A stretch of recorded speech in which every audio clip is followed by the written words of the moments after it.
हे बघा स्नेहाने ना दीदीला अशी फुलं घेतलीत, दीदीला आवडतात ना. आणि मला गजरा वगैरे आणलं आहे, चाफ्याचे फुलं आणलेत, दीदीला हे असं दिलेत. खूप तिला समज आहे, सगळ्या गोष्टींची खूप समज आहे. तिला माहिती आहे ना मम्मीला गजरे आवडतात. मोगऱ्याचे गजरे घेऊन आले, हे झालेत. आणि दीदीने हे डबे मागवले होते. दीदी ते फुलं ठेव व्यवस्थित. याने बांगड्यासाठी डबे मागवले होते, अजून काही ठेवायचे राहिल्या तिथे. हे असं त्याला ॲडजस्ट करायचं. इथे असे असतात पट्ट्या, ते इथे ॲडजस्ट करायच्या असतात है ना दीदी. आणि सगळ्या बांगड्या अशा हे केल्या. हे आम्ही आता तिकडे गेलो होतो ना, आपलं पुष्करला घेतले तिकडे. हां, पुष्करचं नाव लक्षात नाही राहत.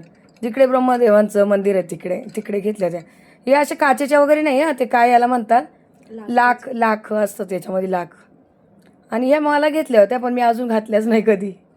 पण मला एका ताईने कमेंट केली, ताई थोड्या हिरव्या बांगड्या चेंज कर, सध्या तो आजारी असती, आणि वेगळ्या घाल. ह्या दीदीने घेतल्या रेड कलरच्या.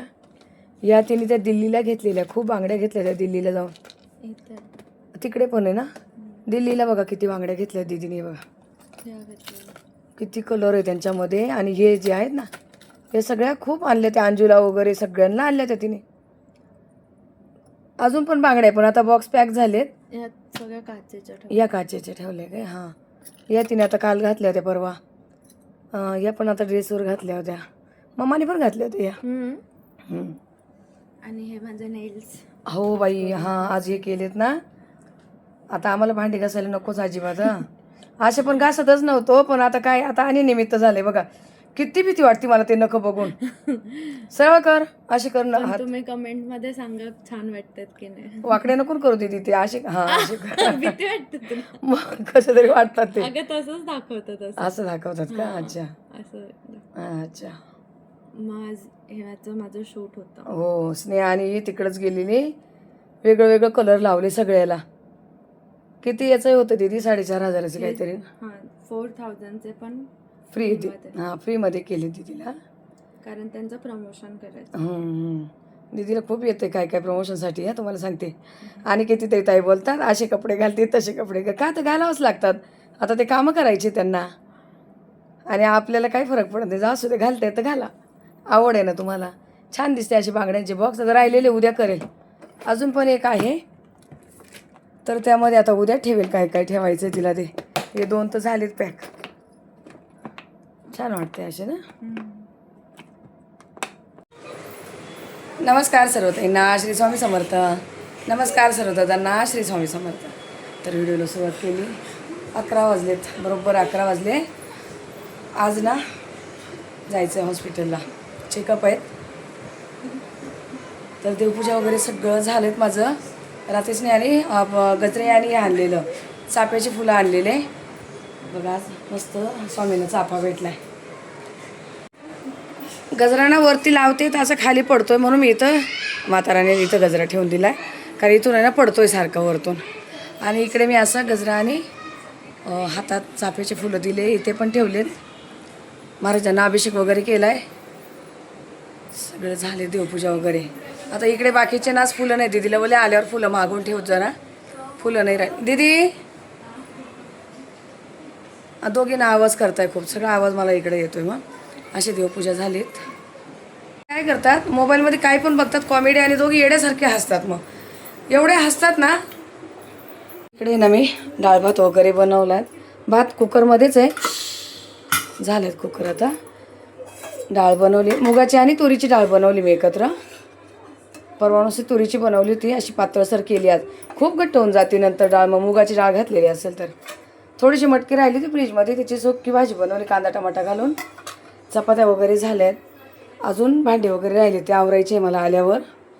पण सध्या तरी मी एवढं करून ठेवलं, यश आला तर तो आपलं जेवल म्हणून. दीदी हे बघ इथं ठेवले बघ, त्यात छोटा मोबाईल पण आहे. तर आज भाभी नाही येणार आहे, तुम्हाला बोलले. तर कालच तिला बरं नाही आहे, आणि मग तिने फोन केला सकाळी. मला अजिबात येऊ नको, राहू दे म्हटले. मी तिथून जाऊन आल्याला भांडी बिंडी राहिलेच नाही. याला बोलली तू कपडे सुकायला घाल. ही ओकाडची फाईल, जेव्हा ऑपरेशन झालेलं तेव्हा 1908 मध्ये होते मी, 19 फ्लोअरला.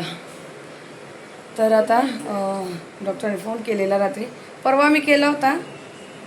तर ते कालचीच अपॉइंटमेंट घ्यायची होती, पण काल मला थोडंसं काहीतरी कामं पण होते आणि या पण जायचे होते बाहेर, मग मला जायला पण नव्हतं जोडी कोणी. एकटी जाऊ शकते, जवळच आहे आपलं इथं, पण मला पाहिजे असतं कोण ना कोण माझ्यासोबत असं. मग पुन्हा कॅन्सल केलं. मग रात्री डॉक्टरने फोन केलेला, लेडीज डॉक्टर, डॉक्टर खूप छान आहेत त्या. इंद्रायणी साळुंके नाव आहे त्यांचं, ओकडला इंद्रायणी, नाव पण सुंदर आहे. तर आता दिदी येतीच नाही थांबणारी घरी. यश गेला जिमला, साहेब गेले कामाला. तू कपडे वगैरे टाक आणि झाडू मार फक्त. हां, चावी आहे बाहेर. चालेल. दीदी पर्स घे. चला मग आता तुम्हाला आज हॉस्पिटल दाखवते. मी दाखवले माझ्या व्हिडिओमध्ये, मी कधी सोनाली घेतलं होतं तेव्हा छोटीशी क्लिप तिने दाखवली होती. खूप मोठं हॉस्पिटल आहे. आणि त्या ताईंचं ऑपरेशन झालं ना, त्यांचं पण ओकडलाच झालं तिथे. तर तिथे ना ट्रीटमेंट चांगली आहे, स्टाफ चांगला आहे, सुविधा चांगल्या आहे, सगळं काही चांगलं आहे. खूप पैसा खूप जातो, पण ट्रीटमेंट खूप छान देतात तिथे. तर चला आता निघूया मग.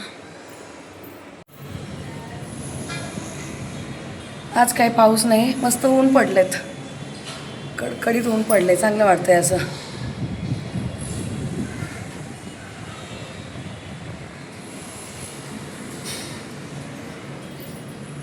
आता याने बघा इथे ओला बुक केली एवढंच याच्यासाठी जायला पण.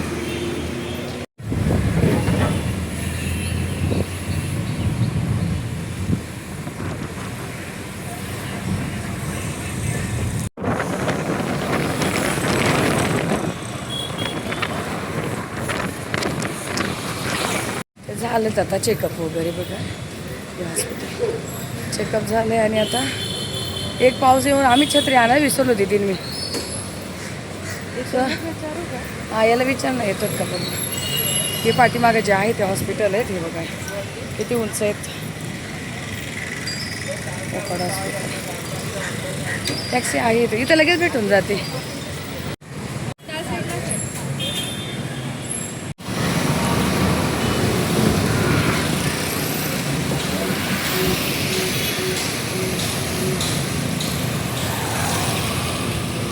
तर आता आलो आहे बघा, 12:30 झाले, आलो पण.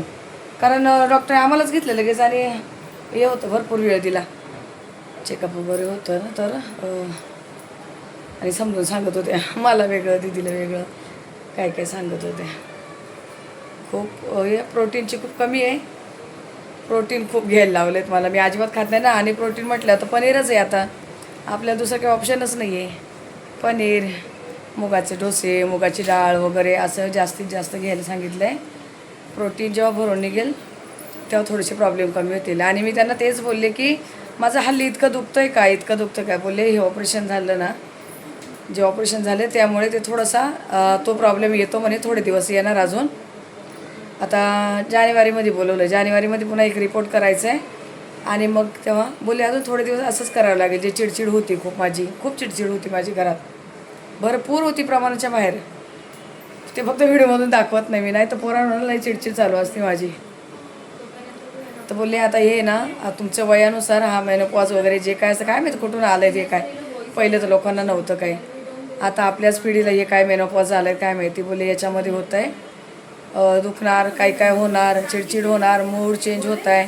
ए दीदी थांबा ना जरा, या दोघीला असं नाही करावं लागतं मला. बघ, एक झोपलं एक बसलंय आणि लगेच बडबड चालू होती त्यांची. तर प्रोटीनची खूप कमी आहे. बाकीचे आता मला बोलले थोडंसं प्रोटीन वगैरे चालू करा, नंतर मग ब्लड रिपोर्ट वगैरे करायचे थोडेफार, ते करूया. पण हे जे दुखणं विकणं चाललं आहे ना हल्ली आता जास्त, त्याला कारणीभूत तेच आहेत. मी बोलले असं एवढं नव्हतं मला, कसं काय व्हायला लागले. बोलले हेच कारण आहे, तुम्ही त्याला जास्त टेन्शन नका घेऊ. आणि जे ताप वगैरे येतो ना, ते ताप वगैरे पण त्याने. तर माझं तर हे बंद झालं आहे, पिरियड्स माझे बंद झाले, पण त्यांना अजून मला जानेवारीमध्ये त्यांना पर्यंत वाट बघायची आहे. मग त्याच्या पुढचं त्यांचा निर्णय राहणार, जानेवारीमध्ये पर्यंत थांबूया म्हणे, मग बघू काय करायचं आहे. पण जे आता नाही का हल्ली खूप आजारी दिसायला लागले, चेहरा वगैरे असं सारखा माझा मूड चेंज असते, काय काय होतं आहे, त्याला कारणच आहे सगळे. आणि डॉक्टरने एवढं सुंदर दिसायला, कोणासारखे नाही, पंकजाताई मुंडे आहेत ना आपल्या, सेम त्यांच्यासारखे दिसायला, बोलायला वगैरे एकदम हसन, एकदम छान असं. आता मला एक तास दिला त्यांनी आतमध्ये, 1 तासभर मी बोलत होतो, सगळं काही सांगत होते. या दीदीला पण मम्मीला अशाने असं होते तसं होते. नाही तर यांना काय वाटतं मी उगाच चिडचिड करते, उगाच कोणी करेल का काही. काहीतरी कारणं असतात ना असे. आणि मला चालायला जास्त सांगितलं आहे, चालणं खूप वाढवायला सांगितलं आहे. आणि मेडिटेशन सगळंच करा, त्यांनी पण तेच सांगितलं, मेडिटेशन करा, प्राणायाम वगैरे करायला सांगितले. बघू काय काय होतं, जे काय काय करेल ते करेल, देवाला माहिती आहे. कामातून कधी वेळ भेटतोय, पण करूया थोडंफार. चला आता बघू, थोडेसे भांडे राहिले, काय आहे ते आवरून घेते. हे बघा, हे लाडूसाठी मी असे बारीक गॅसवर गहू भाजते. एकदम गॅस असा बारीक ठेवलेला आहे आणि काम करता करता इकडे गव्हाकडे पण लक्ष आहे आणि काम पण चालू आहे माझं. आता हे पहिलीच कढई भाजली, अजून एवढं आहेत माझे बघा भाजायचे. आणि हे असं स्टीलच्या गमेल्यामध्ये मी ना रुमाल टाकला आहे. हा रुमाल आहे ना माझा धपाटे वगैरे बनवते त्याचा आहे का, आपला नॉर्मल आपला जो वापरतात तो नाही आहे. मी ते अशा साईडला टाकत असते, जे नेहमी लागतात. तर चांगले ना गहू एकदम मस्त असे छान भाजून घ्यायचे बारीक गॅसवर खरपूस. एखादा गहू आहे ना, हे बघा वाजते बघा, लाया कशा फुटतात अशा तडतड थोडासा आवाज आला पाहिजे. याच्या लाया नाही फुटत, पण फुटू पण नाही द्यायचे आहे. असा एखादा गहू आहे ना, दाताखाली चावून बघायचा, कुरकुरीत होतो एकदम, तेव्हा काढून घ्यायचा. आता एवढे गहू भाजायला ना मला बघा, मी एवढे भांडे घासून धुवोपर्यंत आणि इकडे पण काम चालू होतं आणि इकडे पण थोडे राहिले, तर दुसरी कढई होईपर्यंत म्हणजे ते पण भांडी होती. आता हे भाजून झालेत, पण दाखवायची होती तुम्हाला म्हणून मी मोबाईल घेतला हातामध्ये. यावर टाकायचे का तर नुसते डायरेक्ट खाली टाकले ना तर असं पाणी सुटतं. गॅस आता पण इथे बारीकच ठेवायचं आहे आपल्याला. याचे मला लाडू बनवायचे आहेत ना, ताई येणार आहेत, तर उद्याच्या दिवसाने पण परवा लाडू बनवले जातील. उद्या स्नेहांनी थोडी बाहेर जाणार आहेत, तिने काय कमाई केलीच दिसेल तुम्हाला, काय माहिती. बारीक गॅस ठेवून असे आता मी हे तिकडे पण काम करता करता मध्ये मध्ये असे थोडेसे हलवून घेणार. फास्ट गॅस केला तर काळे पडतात, असे लालसर झाले पाहिजे. लाडू खूप छान होतात लाल एकदम. चला हे करून घेते मी. हे बघा, आता हे दुसरे पण कढईमध्ये होते ते भाजून घेतले मी असे एकदम बारीक गॅसवर. आता हे जे आहे ना यात ठेवलेले, हे पण मी यातच ओतून देणार आहे. म्हणजे कढई गरम आहेत ना, गरम कढईमध्ये दळायला देऊपर्यंत असे नरम नाही व्हायचे, असेच ठेवणार आहे ते पण. असे काळपट वाटत असं पण तसे नाही आहे, एकदम असे लालसर भाजलेले खरपूस. मी तुम्हाला बोलले ना, मला ते फिल्टर वगैरे लावता येत नाही म्हणून माझा प्रॉब्लेम आहे तो. एकदम छान भाजलेत असे. आता गरम कढईमध्ये मी ठेवणार आहेत आणि मग संध्याकाळी दळायला देईल. जर असे याच्यामध्ये ठेवले तर नरम पडतील ना, म्हणून असे ठेवले. किती वेळ लागला मला बघा असं एवढे भांडे आवरोपर्यंत, भरपूर उशीर झालात. सगळं किचन भांडे सगळं आवरून घेतलं आणि एवढे भाजायला बरं काम पण झालं आणि गहू पण भाजले. तर आता आहे ना जो 2:30 वाजले, 2:30 वाजेपर्यंत मला काम पुरवलं. पोरींना बाहेर गेले, त्या बोलत होत्या आम्ही भांडे घासू, पण मी बोलले जाऊ द्या, त्या आजच्या दिवस काय आहे ते का. आता उद्याच मी स्नेहाबरोबर जाणार असतात, दोघीजणी पुन्हा बाहेर गेल्या. नाही तर त्यांनी सकाळीच नेहमी आवरलं, कपडे वगैरे सुकायला घातले, झाडू बिडू मारलं, अंथरुण त्यांनी दोघींनीच ठेवलं, जे काय आहे ते सगळं त्यांनी आवरलं होतं. म्हणून मी पटापट जेवण बनवून घेतलं. जेवण बनवून फक्त देवपूजा केलेली आणि लगेच डॉक्टरकडे गेले होते. तर आता इथं झाले, संध्याकाळी दळायला देईल ते. आणि लाडू उद्या नाही तर परवा बनवले जातील, तेव्हा तुम्हाला पूर्ण डिटेल मी रेसिपी देईल. बघूया काय काय होतं आता याच्या पुढे. आता आहे ना सफरचंद आणून दिले साहेबांनी, हे किती 2 किलो दिसत आहे. तिकडनं नाही आणले, तिकडं मार्केटला जायला टाईम नाही भेटला आहे. असे इतके डार्क नाही तिकडचे सारखे, पण ठीक आहे असू दे. आता इथं ते बाजूचं ताईंचं ऑपरेशन झालं आहे ना, तिकडं मार्केटला जायला त्यांना टाईम नाही आहे. मग आता काय ते आजारी तर ते फ्रूटच खातील ना, दुसरं काय खाणार, म्हणून आता हे घेऊन जाणार थोड्या वेळाने. साहेब आले ना तर जाणार त्यांना भेटायला. तर हे ना त्यांनी रात्रीच आणलेले, पण मला सकाळी काही टाईम भेटला नाही. एवढे हे नाही बघा, तिकडचे कसे छान असतात इतके नाही, पण आता काय करणार, पर्याय नाही आहे. तर ताईनो सगळे कामं वगैरे झाले, डॉक्टरकडून आल्यानंतर बरंच काही काही कामं होते, सगळं झालं, आवरलं. आणि जो व्हिडिओ गेलात ना, म्हणजे हा व्हिडिओ उद्या जो कालचा व्हिडिओ गेला तो, की मी सांगितलं की मला असा त्रास होता, डॉक्टरकडं दुसऱ्या डॉक्टरकडे जाऊन आले, हे ते झाले. इतक्या ताईंच्या कमेंट आल्या ना एवढ्या, जवळजवळ 47-48 कमेंट आलेत मला. मी रिप्लाय कोणाला दिला नाही काल जरा माझी थोडीशी दगदग झाली, भरपूर दगदग झाली म्हणायची. डॉक्टरकडून आल्यानंतर हे काम ते काम तर मी नाही हे केलं. त्या व्हिडिओला एवढ्या कमेंट आल्या, सगळ्यांच्या बघितल्या, सगळ्यांच्या वाचल्या, पण फक्त रिप्लाय दिले नाही आहे. रिप्लाय आता हळूहळू येणं एकदम आरामात देत राहणार. आता झालं आहे थोडंसं कामांचं नियोजन व्यवस्थित, आता देईन. आता डॉक्टरची ट्रीटमेंट पण चालली, गोळ्या पण चेंज आहे. पण तुम्हाला खरं सांगू, मनापासून सांगते, कॅमेरा असा खाली करते का, मोबाईल धरायला पण एक हात दुखतो माझा असा. एवढ्या ताईने इतक्या काळजी करून एवढ्या छान कमेंट केली. एक ताई तर मला बोली, सगळं घरातले कामं सोड, पटकन जे जेवण होईल ते बनव, आणि कोणच लहान नाही, मग दीदी असो, दादा असो, आणि इतर कोणी असो, कोणीच लहान नाही आहे, तू तुझं काम कर, त्यांचे कामं त्यांना करायला लाव, हे कर ते कर.